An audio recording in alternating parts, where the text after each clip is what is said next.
Boa tarde. Portugal recebeu este ano o Campeonato da Europa de Pesca Submarina.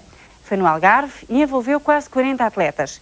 A Seleção Nacional conseguiu os melhores resultados de sempre, o triunfo por equipas e o segundo, terceiro e quinto lugares a título individual. A prova foi disputada durante 2 dias ao largo do Cabo de São Vicente e foi acompanhada pela jornalista Patrícia Pedrosa e pelo repórter de imagem, Vítor Silva.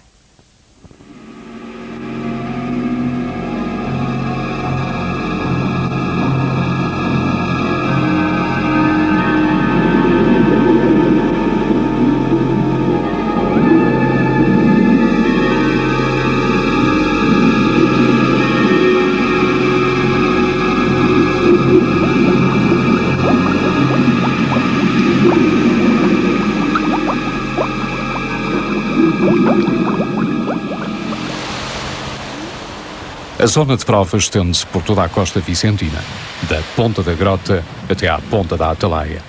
É preciso conhecê-la ao pormenor, descobrir buracos no paredão de rocha, desvendar esconderijos entre os barcos afundados. O trabalho de pesquisa começa 4 meses antes da competição. Dentro d'água toda a atenção é pouca. Escondido no rochedo, entre algas e o fundo azul, pode estar um bom buraco. Mais um para marcar coordenadas.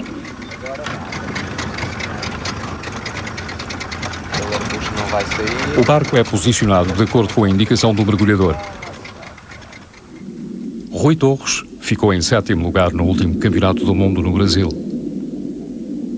Com Frederico Especial, fazem uma das duplas portuguesas em competição no 24º Campeonato de África e Europa de Pesca Submarina. Estão juntos desde o primeiro momento. Escolheram a fotografia porque este método permite completar o trabalho em casa.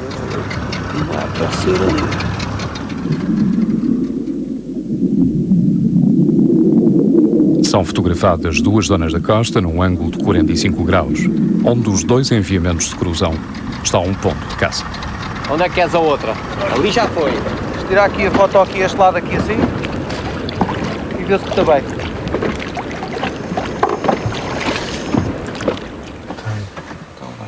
Em casa, o computador revela-se um auxiliar precioso para o caçador subaquático.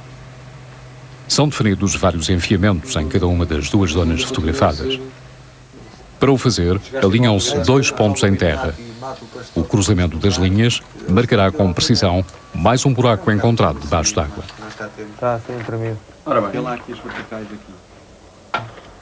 As verticais aqui. Tens aqui o fim da praia de pedra. Sim, Aqui o fim da praia de pedra. Deve estar. O bico superior da praia. É, dá ali com aquela. Bate lá onde nasce o monte. Depois tens esse vale quase com a quebra daquela serra. A quebra com aquele bico que faz, estás a ver ali, faz um bico. E é preciso só conhecer o fundo, é preciso o passeio, nós andarmos pelo fundo, a ver onde é que há pedras, onde é que não há pedras, onde é que se vê os peixes, porque em caso de pânico ele vai fugir para o sítio melhor, para as melhores pedras, então temos que procurar as melhores pedras. Às vezes vemos uma pedra ou outra boa, mas ao lado a 10 metros escapou-nos uma zona então ideal. Chegamos aqui, estas pedras estão aqui 3 ou 4 peixes, depois desaparecem, enfim, eles é outra, portanto temos que bater a zona toda para saber os caminhos de fuga deles, essas coisas todas. Para percorrer a zona de prova em toda a sua extensão, primeiro é preciso imaginar uma solução para o fazer sem muito desgaste físico. Rui Torres utiliza uma espécie de ski subaquático. Consegue assim observar num relance os movimentos dos peixes e definir novos locais a explorar. Aqueles onde se encontram os bons buracos, onde vivem os peixes sedentários, como as moreias, os safios e os meros. Ou ainda aqueles onde se fixam os cardumes de sargos, por onde passam, circulam e se refugiam outras espécies também pontuáveis em campeonato.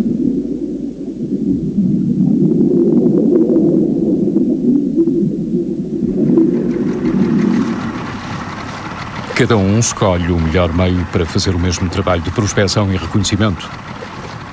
A scooter também permite bater uma vasta zona sem dar à barbatana. António Silva subiu ao pódio no Campeonato do Mundo de Gijón e foi 6 vezes campeão nacional. É mais um atleta da seleção portuguesa para o Campeonato da Europa.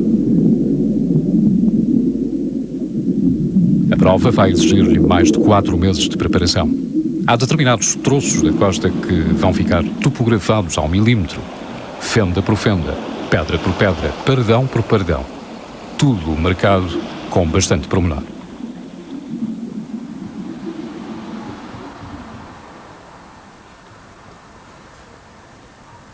Para fazer este trabalho exaustivo é preciso tempo.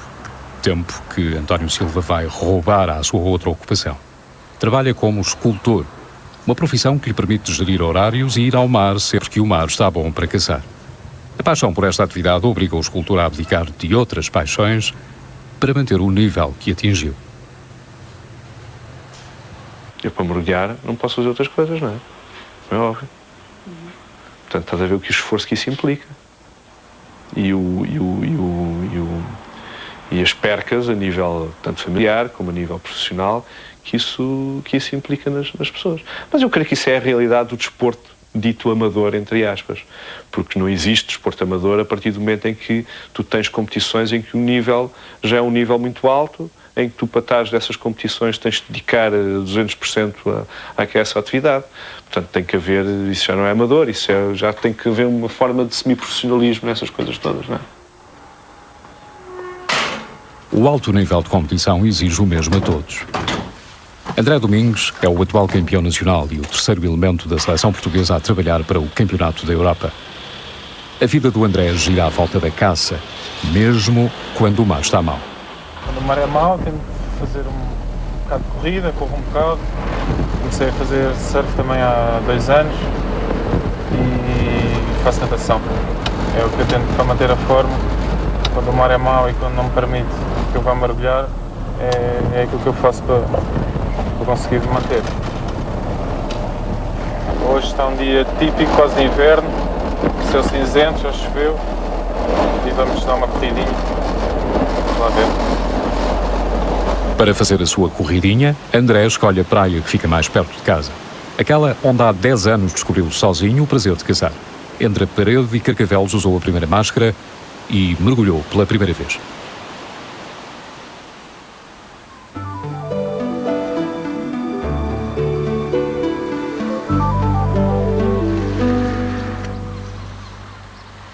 Os dias de preparação sucedem-se. O campeonato está cada vez mais próximo. A seleção formada para representar Portugal no Campeonato de África e Europa repete por isso os treinos na costa vicentina. Não entra água nenhuma. Os atletas selecionados trabalham em barcos diferentes e fazem dupla com os ajudas que cada um escolhe. Mesmo formando uma equipa nacional e fazendo parceria com quem lhe controla as marcas, trata dos arpões e recolhe o peixe, o facto é que este é um desporto individualista.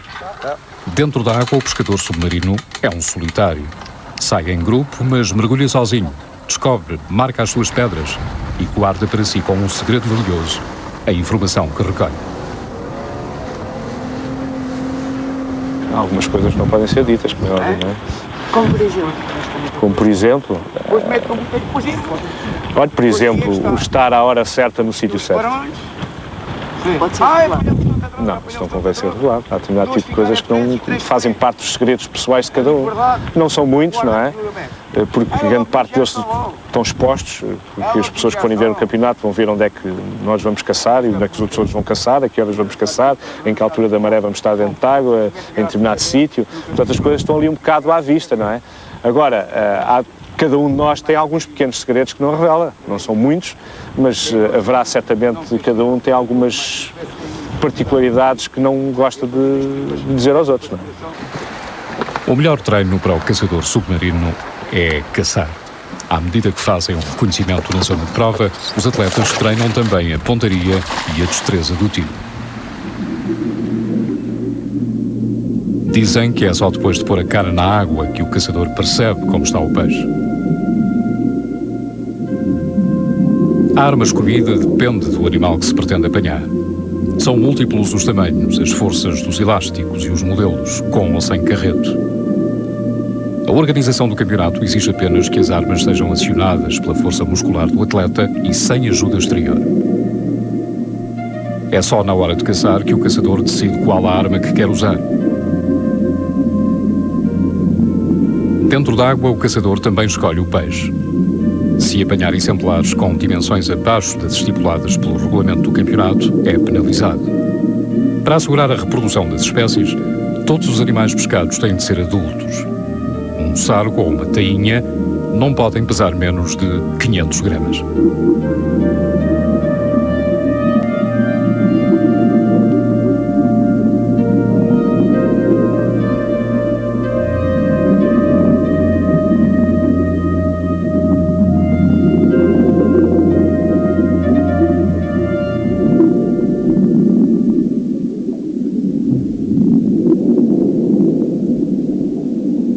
O número de capturas também é controlado. O atleta tem um limite máximo para cada espécie. Durante a prova não pode caçar mais de 5 safios, por exemplo. Este animal sedentário vive abrigado nos tais buracos devidamente assinalados. Para pontuar tem de pesar 5 quilos. Rui Torres confirma uma marca antiga e descobre que o safio assinalado ainda está no mesmo buraco.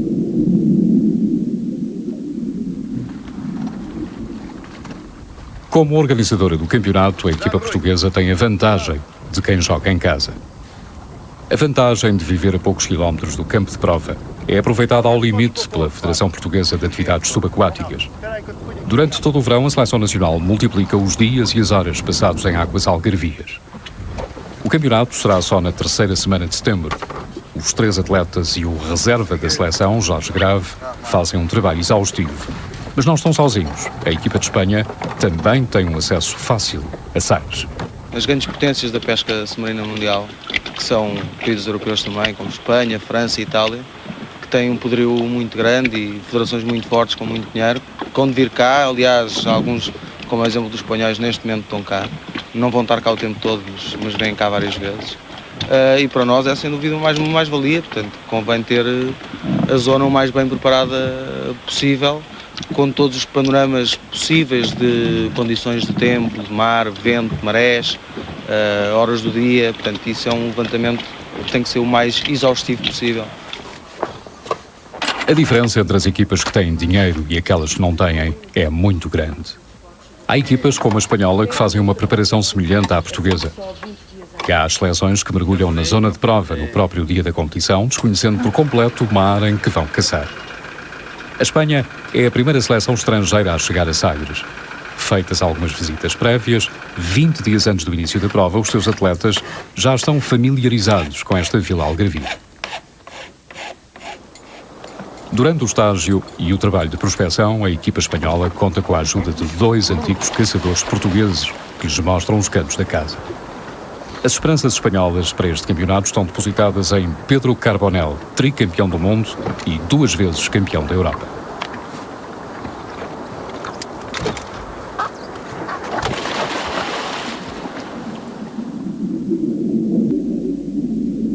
A pesca é uma necessidade.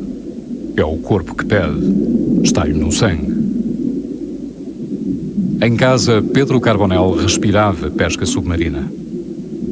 O pai foi o mestre. Com apenas 8 anos, Carbonell já mergulhava com uma pequena arma e já sonhava ser campeão do mundo. Mas foi com as muitas caçadas que fez ao lado do tio, José Mengualde, também 3 vezes campeão do mundo, que Pedro Carbonell aperfeiçoou a sua técnica.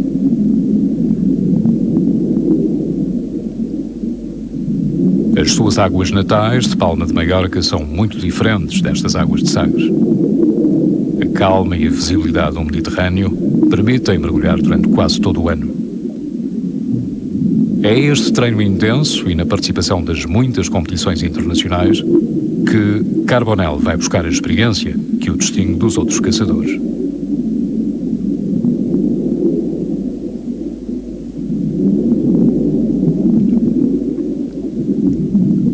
Para ele, nada acontece por acaso.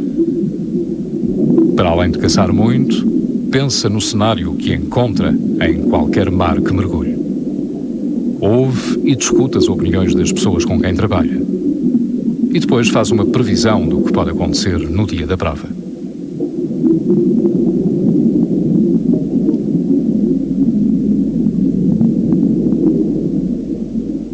Treino intensivo, raciocínio capacidade de adaptação e cabeça fria. São os segredos de Pedro Carbonell.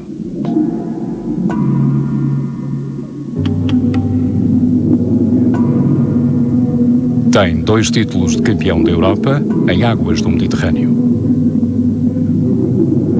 Uma vitória no Oceano Atlântico terá por isso outro sabor para este caçador habituado a ganhar.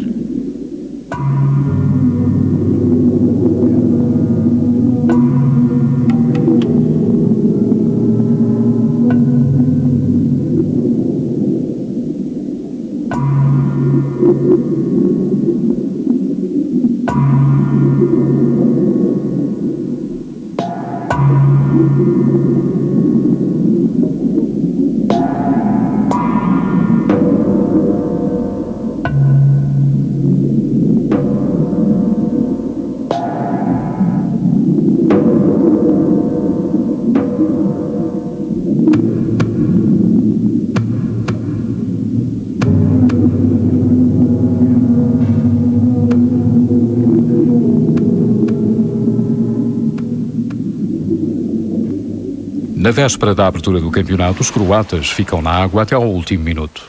Amanhã já não podem mergulhar na zona de prova. A Croácia preparou o campeonato em 3 dias e sem dinheiro.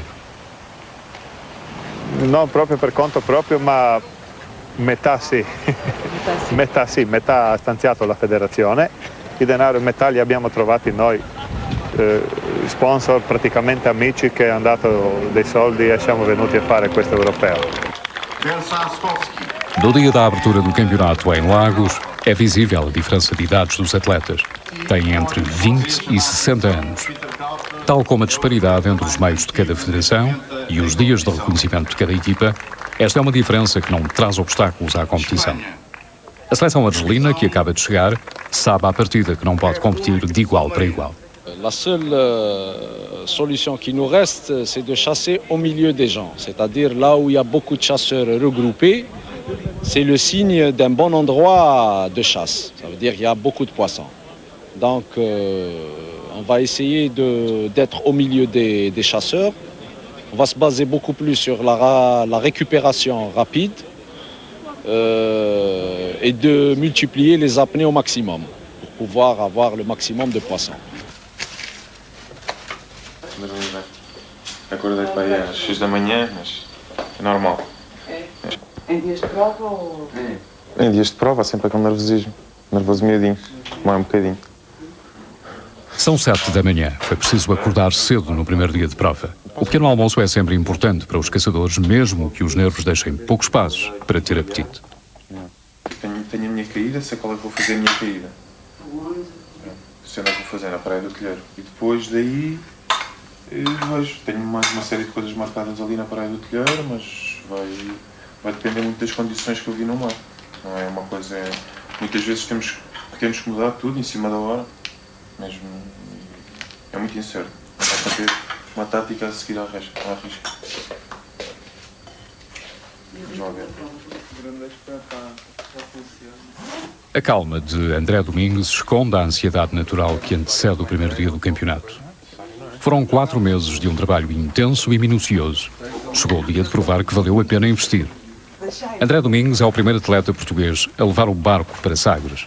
Lagos é o centro das cerimónias e Sagres será o palco dos 2 dias de prova.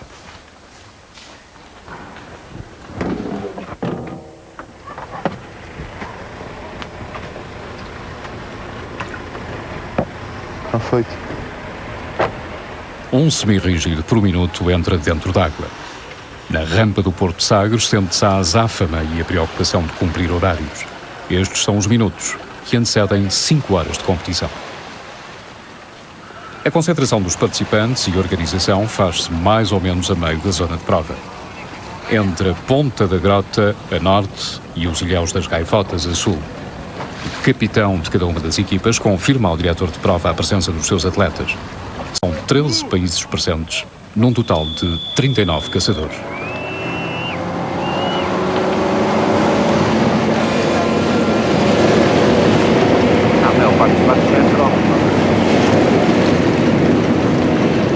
A prova começa pelos peixes que estão marcados. É um dos raros dias de mar calmo e águas com bastante visibilidade na costa atlântica do Barlavento Algarvio. Os atletas conseguem, por isso, fazer uma prova dentro do que tinham planeado. O mar deixa chegar aos buracos marcados. Resta saber se estes são os bons buracos e se os peixes ainda lá estão. Pedro Carbonell inicia a primeira jornada junto à Praia do Telheiro, como a maioria. Em poucos minutos, caça uma abrótia, um safio e um budião. Os peixes marcados não garantem a vitória, mas são essenciais para fazer a diferença. Preocupado em fugir aos lugares mais concorridos, onde muitos caçadores e muitos barcos alteram o comportamento do peixe, Rui Torres começa a prova pela ponta oposta. Um robalo fugir das mãos, mas aos poucos recupera o ânimo e a caçada. O ritmo da prova é bastante intenso. As apneias sucedem-se. Dentro da água, o caçador é completamente autónomo. É quando sobe à superfície que o ajuda lhe dá apoio, recolhe mais um peixe e entrega a arma pedida. Os dois formam uma equipa, a par do barqueiro e do comissário que hoje está em cada uma das embarcações para fiscalizar tudo o que se passa durante a prova. André Domingos tem um mero marcado. Este peixe sedentário vale 10.000 pontos na classificação. Primeiro, o caçador tem de confirmar se o mero continua no mesmo buraco.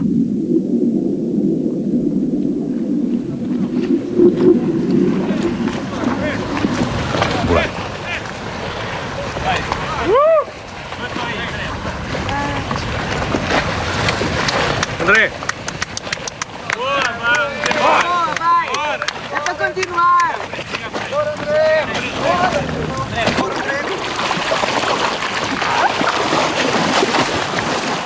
O mero que André Domingos apanha tem 12,5 kg. Garante uma pontuação máxima. O peixe mítico para os pescadores submarinos pode marcar a diferença. Este é o maior exemplar capturado durante todo o campeonato.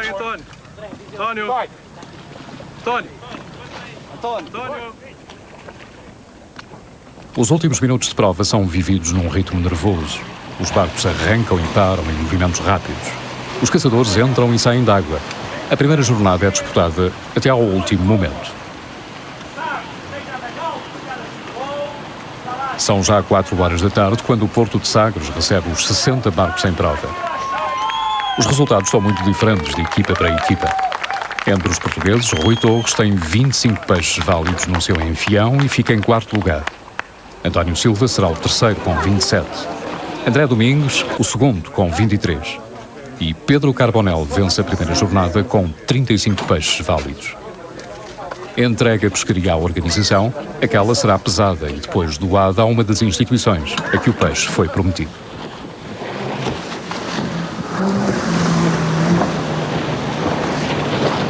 O vento mudou e a costa atlântica de Sagres ficou irreconhecível de um dia para o outro. A segunda jornada de prova decorre entre os Ilhéus das Gaivotas e a Ponta da Atalaia, a sul do dia anterior.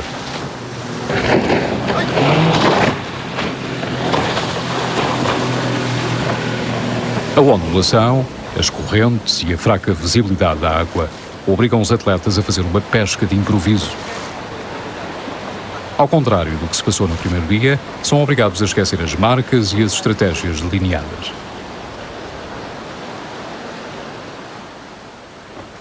Apesar dos imprevistos, o italiano Stefano Bellani, atual campeão da Europa, caça o robalo do dia e marca pontos.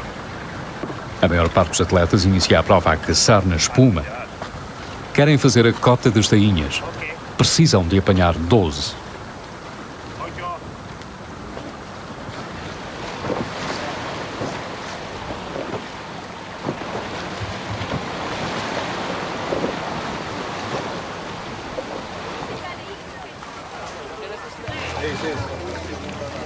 O público espera pela pescaria da segunda jornada. Há tanto peixe como no primeiro dia. Os grandes nomes da caça provam que trabalham com qualquer tipo de mar. O peixe é novamente pesado e, segundo as regras, o peso é transformado em pontos. Portugal faz de novo uma boa jornada e ganha este campeonato por equipas. Individualmente, os atletas portugueses conseguem os segundo e terceiro lugares. Robalo! Robalo 1. 5.745. 5.745. Pesado o peixe, Stefano Bellani perde o título para Pedro Carbonell.